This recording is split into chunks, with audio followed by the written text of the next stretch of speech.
Good evening, everyone. Welcome to another episode of the Collaboration Culture podcast. I am your host, Kimberly Winborn of Kimberly Winborn LLC, and I'm excited this evening to have my amazing guest on with us. His name is Demetrius Hunter, and I have known him for quite some time.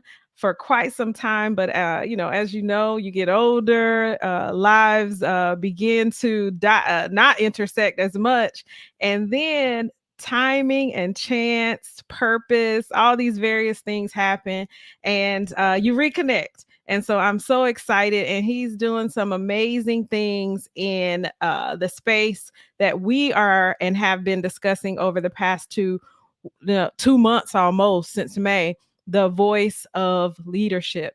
So Demetrius owns and operates 2 grocery stores, the Black Farmers Hub and Peanut and Zelbs. One storefront is in a rural food apartheid community and one in an urban food insecurity location. These are platforms for Black farmers and food and beverage makers. The store sources from mainly Black farm owners and food and beverage makers. He shares a 60-acre farm with his wife, congratulations to them, called Soul City Farm.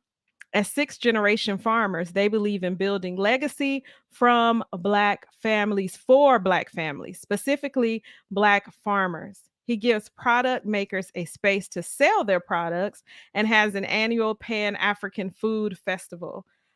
Demetrius Hunter has been in the fight as he continues to advocate for food sovereignty, youth in Black farming, and older Black farmers to share their traditional ways. Going to the state legislature in Capitol Hill and meeting White House admin teams, he will continue to shine a light on an endangered culture of the African American community. We need more Black leaders, Black farmers out here. So tonight we're talking about something a little bit different, but something that we need to focus on and discuss: Black leadership in agriculture, right? And in land acquisition and the like. So let me bring on my guest, who is also going to share a little bit more about himself that maybe I didn't add. So Demetrius, what is it that you would like? First of all, welcome to the Thank you. Collaboration Culture podcast. You're welcome. Thank you so much. You did You're an welcome. amazing job. So I don't know if I can compete with that, But that introduction. Well, let me ask you this. What is it that made you, I know you're sixth generation, but what fuels you outside of family and legacy, your own individual self? What fuels you in this fight, in this advocacy, in this passion and drive that you have? Well, my community um, back in 2012 was without two grocery stores shut down within months of apart of each other, and we had nowhere to go to get food. And of course, I knew the ways of getting food and aggregating from different farmers around the county and all throughout North Carolina through my father. So it was, just me taking action and making sure that we had food to eat and Yeah. getting back into the ring and delivering produce to communities that could not get out and get produce elsewhere besides our neighborhood. So that's why I joined in the fight to make sure healthy foods were in the community of Southeast Raleigh. Absolutely. And so you grew up in Southeast Raleigh, primarily, or where are you from? Originally Southwest Raleigh, Mhm. but during high school years, I went to Southeast Raleigh, Worthdale, Mhm. and spent most of my teenage years in Worthdale. Okay. So, we didn't really talk about or have access to, like, from high school, from school, just hopping over to a farm. There wasn't really a lot of conversation happening after school. So, hey, I'm about to go over to the farm. So, tell us about your journey, like from childhood and being a sixth generation farmer, and just that experience as a young person. And then, do you have children, Demetrius? Yes, I have one, Neri Marie Smith. How are you inspiring? You talked about in your bio the youth. So how are you passing that down to your daughter? So your journey, and then how are you passing that along? So, with my journey in learning the farm, um, my dad was a hog farmer and also, of course, crops. I didn't grow up with my dad, but I learned from him about the generations of my family um, farming, and that's what we did since we were brought from enslavement. Uh, that was our journey, forced upon us, but also skilled at it from the west coast of Africa. We were already skilled as I've learned my DNA and my ancestry. Uh, Mhm. but my father and my great great grandmother owned 39 acres to be exact, Mhm. um, and she willed it off to my great grandmother and so forth. And then my dad took that in, began from a mule and cart taking that produce to Raleigh from Johnston County. He did that for a good 80 years from the time that he was 9 years old with his dad. And basically, he learned the trade, like learning how to aggregate, but also he learned how to farm as well. He was a tobacco grower, cotton, um, he's a sharecropper. Mhm. So, with all of those stories that he told me, I was inspired to do something important to keep the family legacy and make sure that we not be forced to do it, but actually gain from the skills that we obtained from back home. Yeah. Yeah. Yeah. I love that. And how are you able to inspire this generation? What sort of Oh man. activities are you doing in order to do that with the youth? So within my home, of course, my daughter, she has goals and dreams and desires, uh, and she wanted to run a lemonade stand. So Love it. I told her that running a lemonade stand is great, but we need to grow our own. And she decided to start a herb garden. Me and my wife helped her out, and she's now growing basil, rosemary, Cuban oregano, lemon balm, and sage and lavender. Oh, wow. So she has it going on with that, and her lemonade is being requested from restaurants to be sold, and we're really excited about her being a young leader and wanting to do something to keep the legacy going. How So old it's is she? encouragement. She's 10. 10. Okay. I gotta get some lemonade. Where so I can find it at your store. Absolutely. Black Farmers Okay. Hub. Yeah. Yeah, we have it there. Okay. Yeah. And speaking of that, tell us about your store. We were talking a little bit before we started. Hmm. Tell us a little bit about your store, where it is in Southeast Raleigh, what you guys have Sure. going on as far as fresh produce, etc. Oh yeah. So working with the black farmers in North Carolina, we have a lot of produce there, fresh produce. Um, watermelon, Mhm. peaches are coming off, all the good foods. Um, and then on the side, we have a ghost, so to speak, cafe where coffee and tea is served, Mhm. with pastries and vegan cheesecakes. Um, but not only we're looking out for ourselves in that store, we just assisted a leaseholder now with a Nigerian food truck to come on our site to start selling, restaurant style. We'll invite them in so they can sit down and eat. Um, so we have an array of different products, um, uh, gullah grits, a lot of vegan sauces, Mhm. um, a lot of sauces from Africa, Senegal, Nigeria. So we want to open and expand our horizons as Black people to try different variety of foods that we grew up, our ancestors grew up on. Yeah. Yeah. I love that because, well, you mentioned vegan cheesecake. Hmm. I do it a lot of food sensitivities, and so Sure. I'm vegan vegetarian and then gluten free. And one of the things too that why I want to talk about food for a second, and Sure. your role in helping Black people to understand the importance of what we feed our body, how we grow it, how we can be farmers and how we can create legacy and all that. I see all of that wrapped up into that. But Absolutely. when it comes to what we eat, I know you say your dad was a hog farmer. Sure. And so the meat that we're dealing with today, like out of the grocery store, for instance, versus the meat that we're finding from a farmer. Can we talk a little bit about the differences and what we're seeing? Like I just saw a article last week about lab grown meat. So Uh, did you, I don't know if you saw it, but can we talk a oh yeah. little bit about the purity of farming versus what's happening out here, and your from Absolutely. your opinion, your thoughts. Sure. I would say, you know, decades ago, we didn't have the chemicals in Mhm. our foods, especially in meat. You have to be very, very careful in how you raise, um, you know, animal. Mhm. They have the antibiotics. They have a whole lot of other medicines that they're putting in our animals Mhm. to keep them either to gain more weight or to keep them healthier. They Yeah. put a lot of the medicines in the food. Back in the 40s and 50s, none of that exists.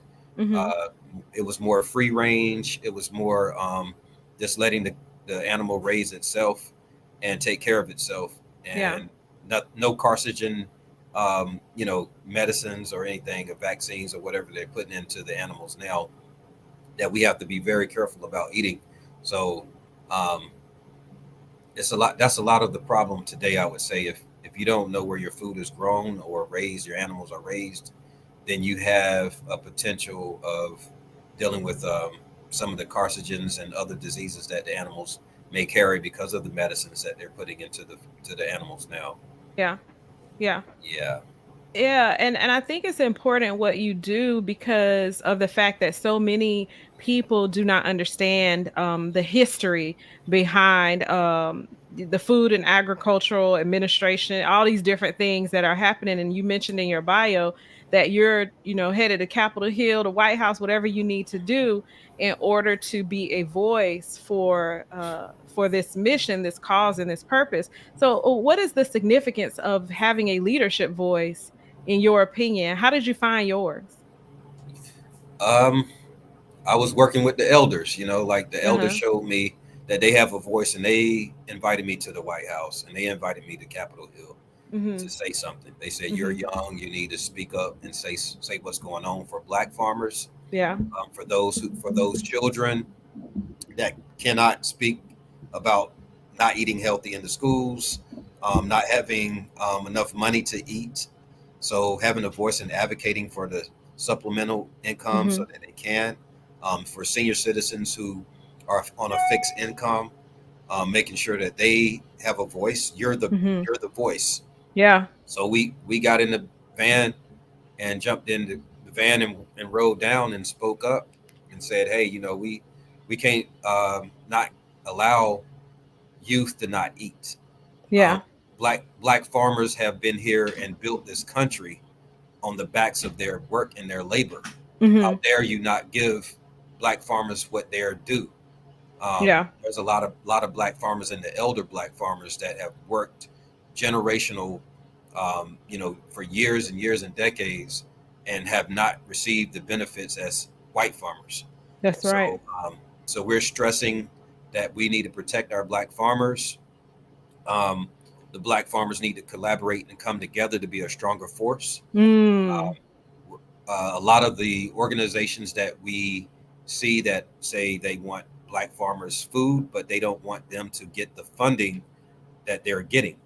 So Mhm. it's like modernized sharecropping, and we decided to come forth this just June to speak up about modernized sharecropping, Mhm. and that's what's been happening in the black farming community, and it's just going backwards. So we have to be very uh, you know intelligent about the way we move as black farmers in North Carolina or any other state, so that we can stick together to get the funding that they are getting on the other side, to make sure that we're equal and we have equity in the game. Yeah, are you finding that that has been a pretty easy process to build collaboration in this space? It's Or is it as a result of having some tenure in the game? What was your experience well with that? for me. I've, I've kind of like been handed down the relationships Mhm. with a lot of black farmers because of my dad and his 80-year run in the farming industry. But Mhm. the young farmers, that are coming up, I'm really happy to see it's a lot of young black farmers that really are getting out there. They know Yeah. what their ancestors, and they know about the ancestors and what they've seen them do, but Yeah. they um, need to collaborate and connect with the elder community because there's so much to learn from them.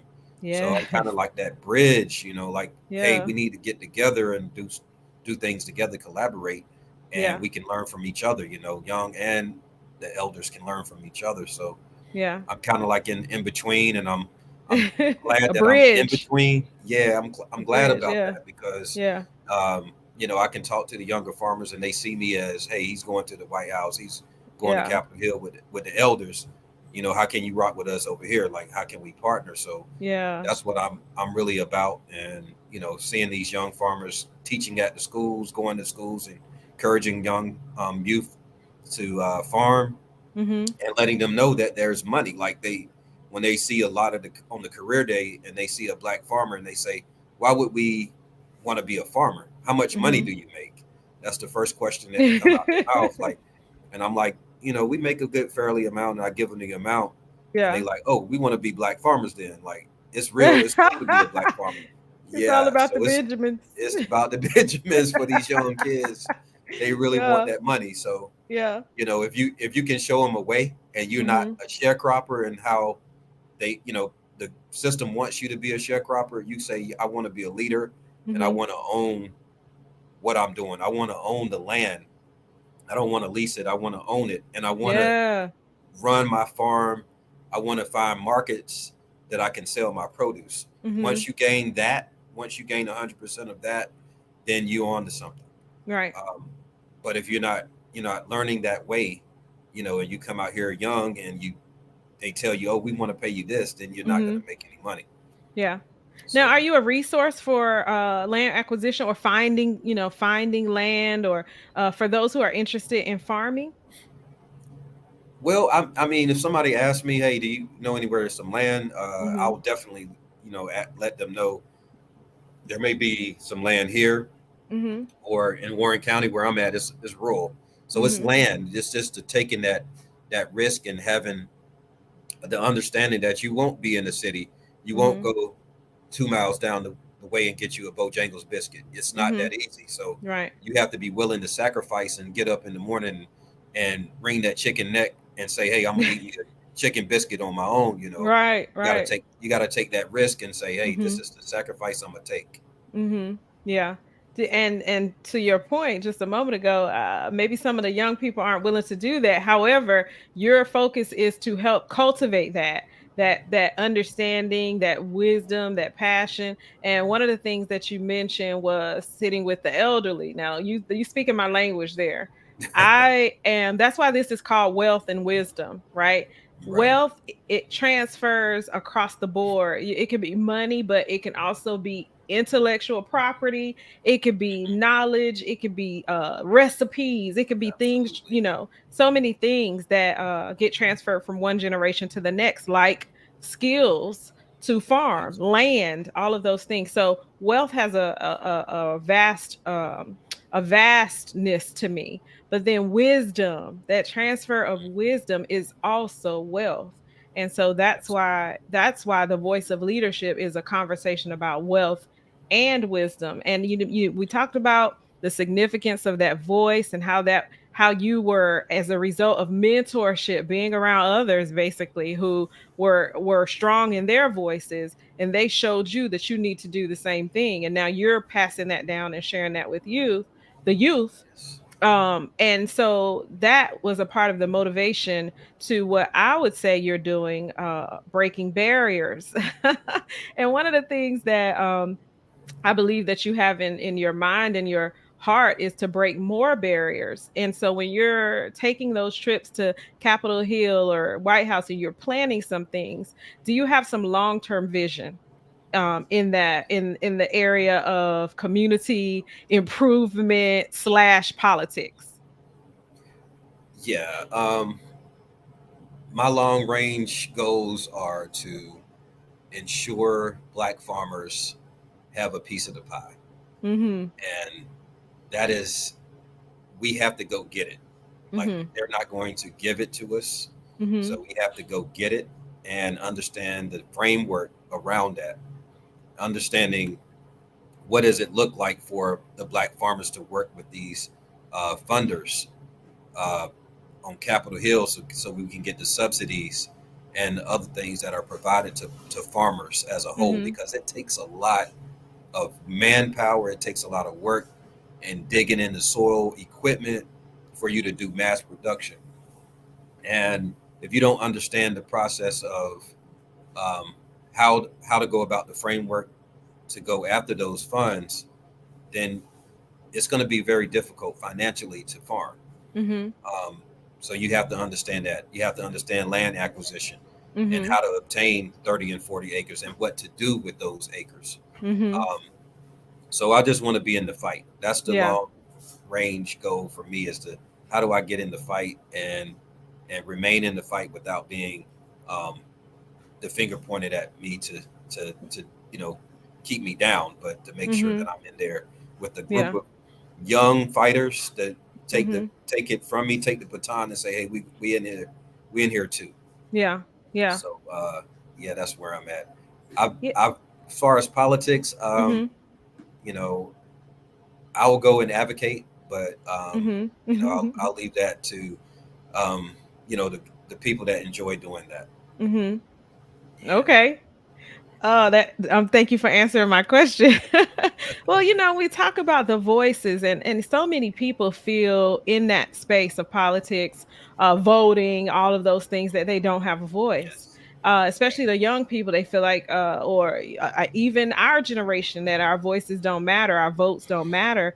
And these are important issues. These are not very popular issues. However, this is, we want to talk in the kitchens and the family reunions and all that stuff about gentrification and all these different things, but we don't necessarily want to do anything, or don't know how. I won't say we don't want Yeah. to, don't know how. And So that's one of the reasons why I wanted to highlight agricultural leadership and what you're doing as a Black farmer, because this show, this series is all about bringing those Black voices, those white, all these voices, these leadership voices, whatever race they are, but that are making an impact. And for you, for me, for you, Black farmers. I remember years ago meeting Julius Tillery, I think is, yeah, Yeah, Julius, and with Black Cotton, and just how passionate he was about being, I believe he's fifth or fourth generation or eighth, I don't know, some oh generations of cotton yes, growers, and wanting to change that face of what that looks like when you think of blacks and cotton, slavery and all right, of that, but how it also outsources or provides so many other things. And so he wanted to shine a light on it. I love that. And yeah, you, with what you're doing, what is it that you would say that in your store and everything that you're doing, you're shining the your goal is to shine the brightest light on? sure. I would shine the light on black magnificent of food, The food, blacknificence. Okay. magnificent, the platform of food, platform Uh-huh. of farming, like bringing your products in the store. I want Mm-hmm. it to be a space, an oasis of all black farmers' goods coming into the store, and people are just happy, excited, looking at the scenery and just saying, "Hey, I'm so glad to be here." Playing some Mm-hmm. Afro beats, enjoying the music. Okay. Yeah. Just if you want to dance, go outside and dance. Go come inside, dance. Yeah. Just really make that place vibrant, full of the culture, and always doing something to be productive and always wanting to be a little better than the day before. Mm. And Yeah. showing excellence when you come in the door. I want people to know that there's customer service at its best quality. Mm-hmm. I want everything to be quality as far as the food. So Mm-hmm. if you come in there as a farmer and you bring me food, I want it to be very good, look good, Mhm. Yeah. taste good, Mhm. sustainably grown. I want the coffee to be on point, the teas to Mhm. be on point, all the desserts that we carry. Mhm. Um, yeah, I just want it. I would Yeah. love for people to see us as that. Oh, it's quality. I love it. It's Yeah. black and it's quality. Yeah. Yeah. Yeah. I want to talk about each one, like the Black Farmers Hub, Peanut and Zelbs. Like, what are the differences in the two?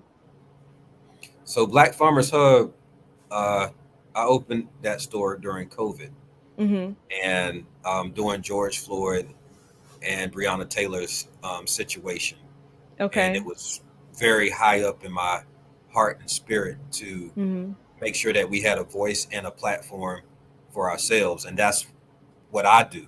I do Yeah. farming. I knew retail as far as how to sell produce from my Yeah. dad. Mhm. So I wanted that space to be that, Mhm. and so we opened it based on us as a Mhm. people. Mhm. Um, Peanut and Zebs is similar to that, but um, that was named after my dad and my wife's mother. So we Okay. wanted to honor the legacy of Love that. where we came from, Yeah. and make sure that their names weren't forgotten. Yeah. And to the left of me is my dad and her mom, a picture. So this is a collage of, Warren County's greatest people on the back of me. Mhm. And on the right of me is there's women in agriculture or women in the fight to keep uniting the community. So Yeah. that's what we have here in Peanuts and Zebs is honor and legacy. Yes, I love that. And I was just about to ask you to go to the wall. So thank you. Thank you for doing that, because Sure. when I came on, and I saw your backdrop, I said, "Oh, let's center that. Like, let's make sure that we get a clear picture that we want to see you, of course." Yes. But Yes. because I love history. Demetrius, have you Yes. always, like, I know that there's this Black farmers legacy of family, Sure. generational transfer, all that, but have you always loved history, or is that something that developed over time? I loved history so much I could skip school and make A's in history. That's how Wow. much I love history. Yeah. I mean Reading, you that were was reading yeah books on your own and all of that. on my own. Yeah. Yes. I love Uh-huh. history. I can, Black history in particular. I Uh-huh. just really have a passion and heart. That's my first love. So Mhm. I've Mhm. incorporated that with the food, Mhm. um, Yeah, and I I love find it that. to be very complementary to each other. Yeah. And one of the things that you hear people say all the time, leaders are readers. But what I found with all of the leaders that I've had on the series, they are avid readers and many are lovers of history. Not all, Yeah, but right. many. Can we talk a bit about that when it comes to transferring wisdom and really sharing with the youth from the perspective of identity? Do you feel that history, knowing your history, helps a young person to understand who they are, especially when it comes to being a minority in America? I totally think history is important. Mm-hmm. Um, it gives you options, Yeah. and the minute that you know your history and where you come from, and if your generation or your legacy from your forefathers Mm-hmm. have done what they were supposed to do and creating that space for you, Mm-hmm. you have an opportunity to be a generation ahead of anybody else. Yeah. That's how I look at history, and Yeah. legacy. Mm-hmm. Now, if you don't want to do that, you have that option anyway, Mm-hmm. and you're afforded that option. You're supposed to have that. In African communities, your your your forefathers are already set you up Mm-hmm. to Yeah. have the legacy passed down. Mm-hmm. Um, and in European cultures as well, like they'll actually give you the funds, the money to start from what they have done, and they pass it down. A Yeah. lot of times in the African American community, we don't see that as honoring or something that we appreciate. Mm-hmm. We take it for granted and say we don't want to be like that. Mm-hmm. That's too good for me, or Mm-hmm. you know, it's nothing is never too good. You be good at whatever you do in Right. life. Yeah. So whatever you do in life, you be good at it Mm-hmm. and do it, Yeah. and you do it the right way. Yeah. You'll see the benefits from that. Yeah. So Yeah. that's how I look at it. Absolutely. And I agree with that. The more that I've studied folks, personality profiling and all the different things that I've studied in professional and personal development, and then going to a historically Black college university twice, first Elizabeth City State, and then now Right. Shaw University, Divinity School. Yes. It's something to knowing who you are by learning your history. There really Yep. is. And one of the things that you do by having the store and all of the and the education and then even the festival, you are helping others, those youth, to look at themselves and see importance, see worth, see value. So I want to talk about that annual Pan African festival that you have. How can others get involved in it, and what does it all entail? Well, the Pan African Food Festival is an amazing culinary explosion. And Mm. when you come to the festival, you have Mm-hmm. all of these different cultures coming together. You Mm-hmm. can go to each truck and try whatever you like and desire.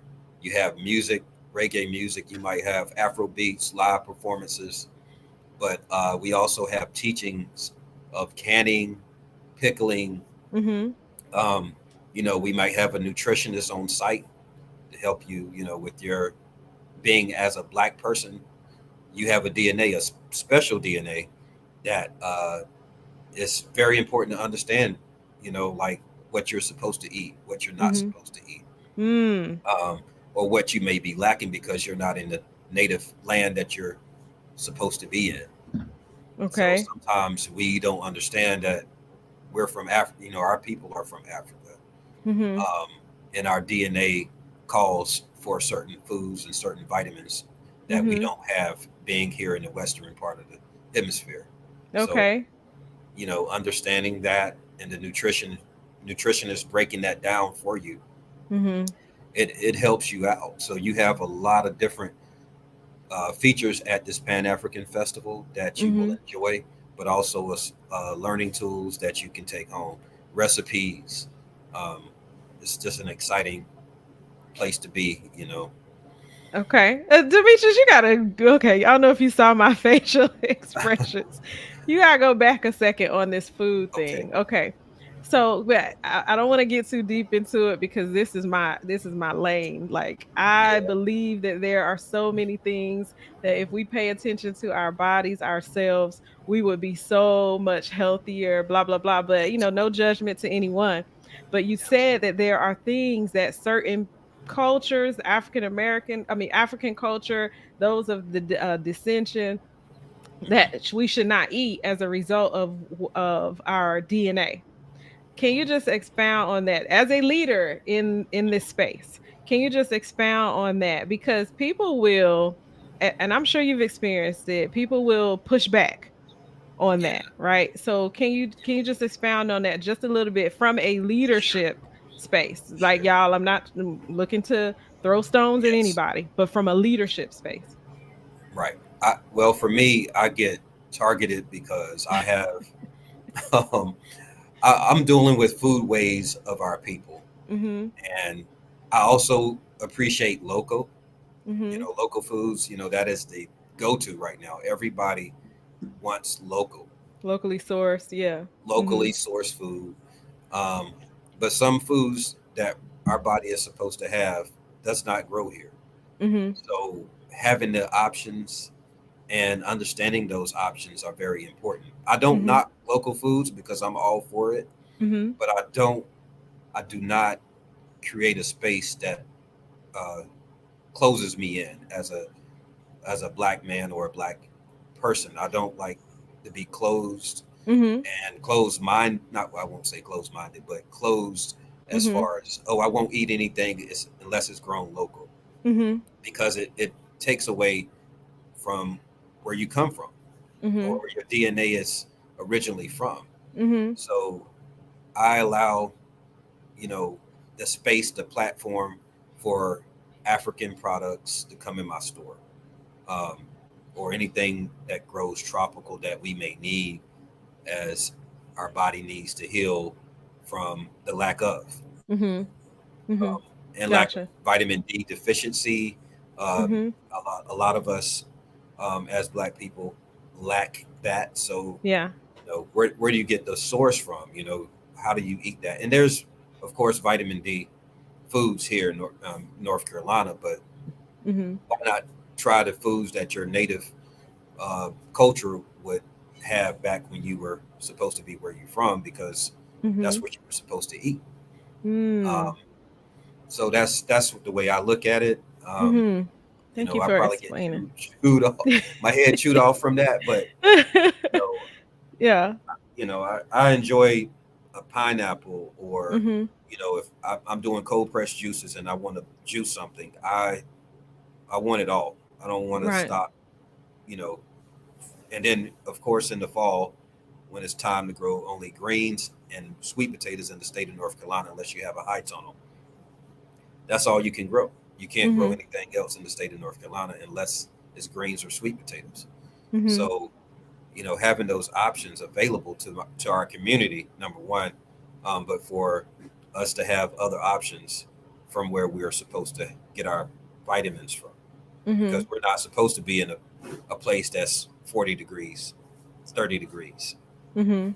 um, and we got melanin in our skin. So, Mhm. you know, what are those Yeah. things that help replenish our skin and rejuvenates our skin? What are Mhm. you eating to keep that going? Hmm. That's good. That's good. I think that's a perspective that many people don't think of when it comes to what their body should intake. The origin from which they've come. But what's interesting about that is that we do often do that when it comes to our medical. Like so tracking if there were people in our family who had uh heart disease or people in our Yes. family who had type 1 diabetes, cancer. those Yes. sort of things. But we don't necessarily look at food in that way. And I think what you just said was so wise, and that's why I wanted to pause right there for a second and go back, because this is a space. This is not for me. We're talking about agriculture. We're talking about something that you're expert in that is not everyday conversation. I don't want to have an everyday conversation, so I'm looking to educate in your space today. So I thank you all, to anybody who's here and who's watching. I hope you're learning something, and I also hope that you get and stay connected with Demetrius, especially if you're here locally or come to the Raleigh area, or the North Carolina area, because this is some great information, that there is some great information that he will be able to provide for you. And one of the things that I know, that so many distractions are out here. We're being told left and right about what we should do, what we shouldn't do when it comes to our bodies, as far as food, exercise, even gardening in our own front yards. All these different things. We're told so many things that it sometimes causes confusion of the right thing to do, the wrong thing to do. Should I compost? Should I use something from the store? Should I this? Should I that? What's some just quick tips that you can share when it comes to someone that wants to do something small, if at all, in their home, in their front yard, backyard, and or wants to have a larger farm? Just some tips for being able to grow themselves, and also come on over to your store and get some things. Absolutely. Absolutely. I would recommend learning your soil. Okay. You got to understand what you're growing in. What are Mhm. you putting your seeds in? That's the first thing. Once you understand your soil, you can Mhm. do that through a soil testing site. Every county has a soil testing place that you can test your soil. Um, what what do you want to grow? How is it? Does it grow here locally? Um, Mhm. what do you need for that particular seed to harvest? Mhm. So kind of research first, um, and really have the willingness to take time out, because if you let 2 or 3 days go by, and you don't water what you're growing and nurturing, Me, you go find, I killed a oh Paul my, Robeson tomato plant. oh no, I no. know.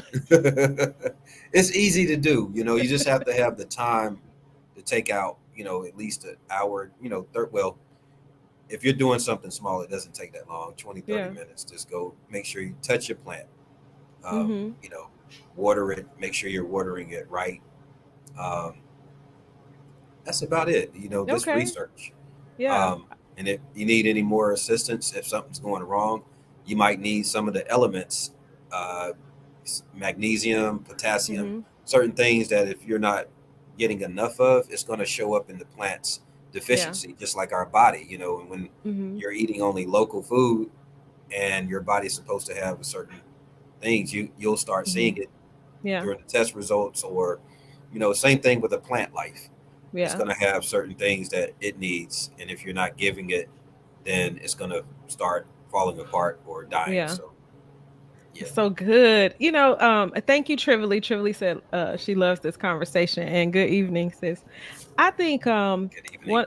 one of the things you just said is so important. You talked about plant life. Of course we're talking about plant life and gardening and all of that, but even back to our bodies and deficiencies, and how we need these things outside of what's locally sourced and available.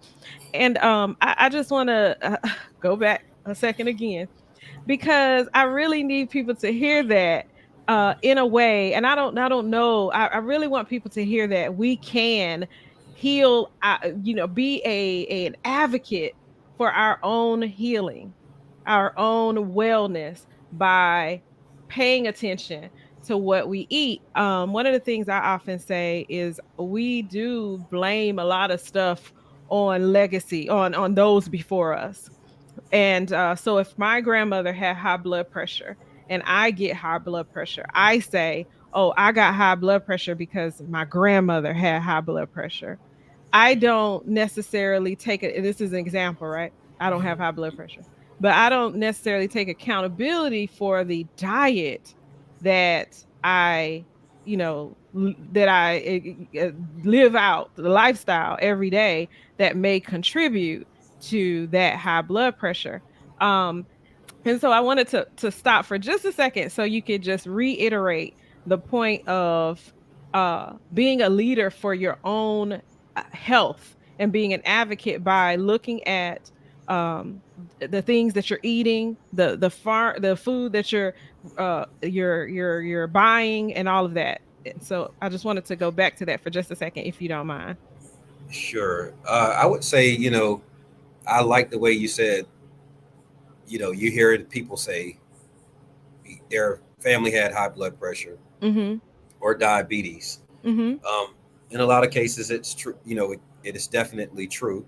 Mm-hmm. However, if you start early and you can take control of your diet, um, you can help eliminate a lot of those ailments. Mm-hmm. Um, and understanding, even if you start late, it's never too late. Mm-hmm. Um, if you're able to walk and able to, do the necessary exercises, but also eat right, um, Yeah. it's not too late. Um, so I would say understanding foods, and there's a program called Food is Medicine. Mm-hmm. Um, and if you understand food, that is your medicine. Yeah, Um, absolutely. we rely. The doctor will tell you you have a hereditary situation where you have high blood pressure because your parents had it or your grandparents have it. Mm-hmm. Um, but that doesn't mean that you have to have it. Right. Um, you can start the process to either, it may be you're close to having it or borderline, what they call Mhm. it. Mhm. Um, but you can do something about it if you start early. Yeah. Yeah. You start early, you can control that. There's foods like bitter melon that helps with your blood level and helps the Mhm. diabetes go down. Mhm. Um, inflammation in the body. There's turmeric. You can eat Mhm. turmeric, or you can have that at night with your tea, Mhm. and that helps inflammation go down. There's things for cholesterol. You can eat a lot of okra, and that'll help with cholesterol. Mhm. So there's foods that you can put in your diet that will help offset some of these ailments in your life. Yeah. You just have That's to be good. aware and have the knowledge, like you said earlier, Mhm. that you have to have the knowledge to work on yourself. Yeah. Yep. You probably don't want to fry that okra every day, but yeah, Not fried, okra. no, no, not a fried. Stewed 'Cause- okra. It yeah. has selenium in there. It helps with your digestion. With the people Yeah. say, "What's that slimy stuff?" But that is Right. a West African dish. Mhm. Okra is very important to us as Mhm. a people. Yeah, We should everybody have go okra. grab your okra. Yeah, Yes. I Yes. said that like because I was a texture. I'm a very textured person, especially growing up, and I did Sure. not like the texture of okra. But as I've Okra. gotten older, I will eat it. Sure. Um, Absolutely. so yeah, thank you for that. I want to ask you concerning food insecurity and anything else that you want to share. Sure. Um, anything you got coming up. How can people get in touch with you if they do have food insecurity? I do know a nonprofit that really works with the elderly concerning food insecurity. So I know you're doing some collaborations and things like that. So that's what I would like if you could share with us anything you have coming up that we can get Sure. plugged into. Shout out your company or anything again, Yeah. and then if you want to talk to the subject of food insecurity. Sure. So food insecurity is very dear to my heart. So we provide produce boxes to two places, one in the Hmm. eastern part of Wake County in Wendell to a church called Pleasant Grove. Uh, Okay. we deliver thousands of pounds of food to them Hmm. through some funding that we've sourced. But we also work with the YMCA Southeast Raleigh, YMCA, and we deliver once a month to them, um, and we provide produce throughout the month. So good. That's what we do to work with food insecurity. Um, Mhm. but we also work with food sovereignty, and we want to ensure that people Yeah. understand that you can grow your own food and you don't have to uh, live impoverished, or you don't have to not have anything to eat, because Yeah. once you learn how to fish, from someone, you can fish on your own. It's the same Yeah. same process and the same concept. Mhm. Um, so we have a thing called soil to pan, and soil to pan is basically what it says: understanding your soil, and whatever you put in the soil, uh, it's going to what's going to happen when it gets in the pan because you grew Yes. it. Mhm. So we have a lady this month coming up. Sorry, July. It's not here yet, but July 22nd, Okay. 4 to 6 o'clock at Norlina. We'll Mhm. do a demonstration. A dietitian named Jasmine Westbrook. Mhm. You should definitely have her on the show. She's amazing when you talk about food ways and the traditions of our ancestors and eating healthy and understanding the intakes of fiber, understanding the intakes of the nutrition that you Okay. should have in your body. She's the person to do it. Um, but So she's going to do please connect traditional us. food. Absolutely. Okay. Traditional food ways, traditional healthy food ways. Mhm. Um, and she'll be here again on July 22nd, 4 to 6. Mhm. We're really excited about them. This is a series. Soil to Pan is a series. So Mhm. once she comes to Norlina and people understand their diet, we'll start having chefs come behind her and be able to cook different foods and recipes of the foods ways of the South, some parts of Western Africa, and throwing different spices in that's healthy so that our Mhm. culture can understand how to eat and what to eat. Um, and those are cooking demos. So Nice. Chef Jason will come in August, Mhm. uh, and then we'll have a vegan, um, what is it, Epic Vegan. They'll be here in September. So those Ooh. are the three lineups that'll be here in Norlina, and understanding the food ways of our people and our ancestors. Demetrius, you got to Really tag excited. me whenever you whenever you share these events. Absolutely, I will. I You will got to definitely do tag that. me so I can reshare them I here will because do all so. of them Absolutely. sound amazing. I especially want to be at that vegan one in Yes. September. Yes. Or driving over to Norlina, as they say. Oh yes. Yes. I did want to say also, we're working on reconnection on Okay. July 29th. Mhm. I think I don't have the flyer, but I think it's 5 o'clock at the farm, Soul City Farm. Mhm. Uh, we're going to have a reconnection with the Halawasaponi people. Okay. It's going to be a full-fledged drum circle of our culture, African culture, and the Halawasaponi indigenous people of Warren County. Um, two different times, well, two different time frames, not the same time. We won't do it all together. It will be a separate cultural Mhm. experience Mhm. where the Halawa will do their drum circle, and then the African drum circle will come on thereafter. And it's going to be really explosive. We're going to have a crab boil during that Ooh. time with Harlem Brew. They're going to Oh yeah. use their beer to Mhm. do the crab boil. It's going to be amazing. We're going to have a good time, just connecting music, drums. It's going to be exciting. Wow, July is busy. It's It's a busy. good busy time, and then leading on into Yes. August and September.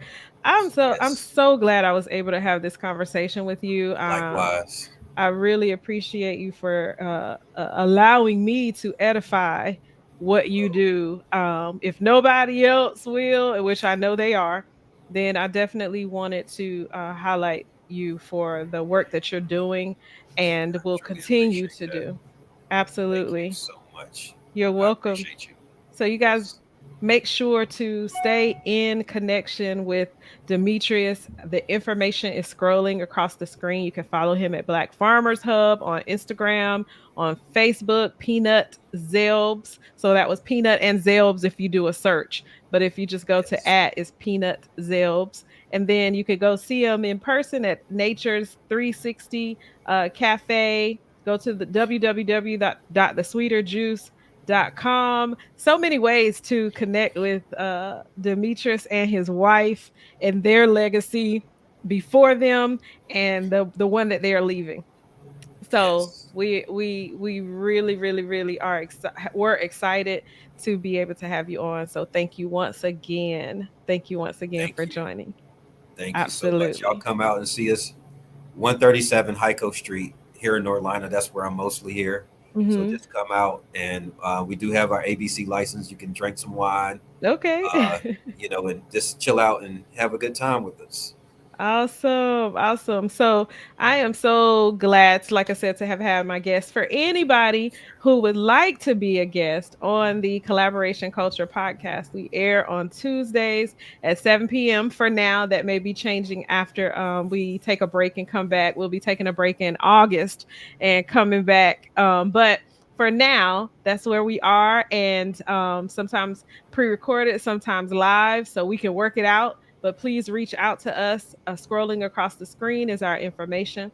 So to become a Yes. sponsor of any of our shows, contact us at info@coffeeandcollaborations.com. But you can find everything Awesome. about us on coffeeandcollaborations.com. And before we close, I want to share for those of you who do not follow us and are here or will watch the replay, we have our own coffee line. We just January the 17th for Father's Day, we launched our coffee line. And so for those of you who are into coffee, and even if you're not, even if you're not, then check out Nice. our coffee line. So this is a tribute to oops, I hit the wrong button. This is a tribute to my dad. So we Awesome. launched our coffee with the Popeyes chili edition because it is our cowboy blend. And my dad was Wow. a cowboy at heart. He would put cayenne pepper on everything, even in his coffee. Even in his coffee. So for the anniversary of his passing, the month of the anniversary of his passing, as a tribute to him, I wanted to launch this coffee line, and so I launched it with Popeye's Chili Edition. The coffee was actually a vision that I had for coffee and collaborations in the very beginning, but just took a little time. Had a whole bunch That's of awesome. things going on. Took a little time to get that going. So thank you, Demetrius. I really appreciate it. I keep hitting the wrong button. There we go. Thank you. Thank you. So That is an awesome legacy. Thank you for sharing that. That's really cool. absolutely. Absolutely. Yes. Thank you for saying that. So, for anybody who would like to get your coffee, once again, go to coffeeandcollaborations.com and just click on the coffee tab and you can get it. It's featured right now for only $17.99, and that's the Keurig pods. And then we have a couple other coffees that I'll be sharing the stories with you. Our coffees are all about building relationships because with a cup of coffee, it represents conversation, building relationships, community, and of course, collaboration, which helps our ecosystem to build and grow, right? Our Yes. ecosystem. So that's the focus. So I wanted to share that. And then last but not least, before we end, there is an event coming up on July 22nd. It's a We've been doing events in order to support causes, right? And so this event is going to be sponsored by Coffee and Collaborations Media. It is a 5K. Okay. So if you're available, it's not a race, it's a cause for minority mental health. Minority mental health matters. So that's going to be early morning, 9 a.m. to 1 p.m. Anderson Point Park. If you're available, please go out, join us. You could be a vendor, but make sure that you put that on your calendar. Okay. So that's July 22nd, 9 to 1 p.m. at Anderson Point Park. All right. So just a couple things to share with you all as we close out this evening. Once again, thank you to everybody who joined. Thank you all for your congratulations. And Mario said great Mario. conversation. That's my guy right there. Yes, Yeah. and mine too. That's my Yeah. brother from another mother. Yes. That's right. So you all Much join love, us Mario. Yeah.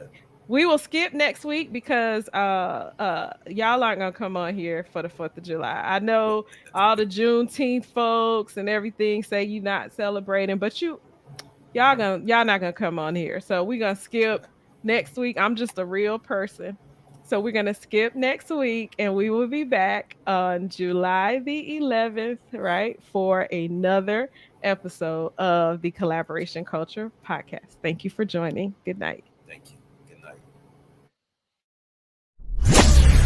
This has been a Coffee and Collaborations media production.